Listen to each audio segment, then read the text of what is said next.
ছোৱালী সাধনাই এবাৰ হাই secondary final দিছিলে তাৰপিছতে ৰিজাল্টটো সেকেন্ড ডিভিজন 3 নম্বৰ কমিলে ফাৰ্ষ্ট ডিভিজনলে তাকে তাই মনটো বেয়া ভাত নাখাও বুলি কৈছে এতিয়া হেইয়া লয় মমত তাই ভাত আনি জুজবস্তি হেই কৰি আছে খুৱাই আছে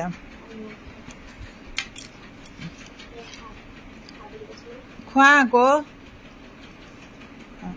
এই জুজবস্তি খুৱাই আছে তাই নাখায় মানে সেইজনী তাই মনটো বেয়া বাপেকৰ ইমান বেমাৰ হেতু সময়তে অপাৰেচন কৰিছে আৰু ইমান কষ্ট কৰি তাই পৰীক্ষা দিছে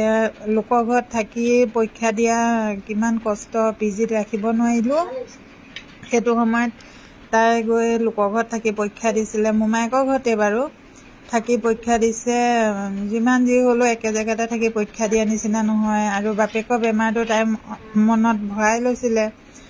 বহুত টেনশনত পৰীক্ষা দিছিলে দি পেলাই যি হওক মইতো বেয়া পোৱা নাই তাই যেটো ৰিজাল্ট কৰিছে তাই 57.2 পাইছে পাৰ্চেন্টেজ আৰু মই কোনো বেয়া পোৱা নাই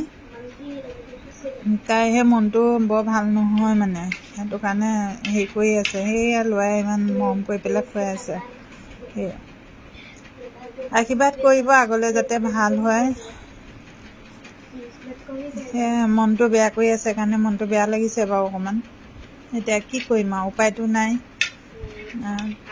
সেই সময়তে বাপেকৰটো আপোনালোকে জানেই বাপেকৰ কি অৱস্থা হৈছিলে সেইবিলাক টেনশনতে পৰীক্ষা দিছিলে তাই বহুত কষ্টকে একো সুবিধা দিব পৰা নাছিলো মই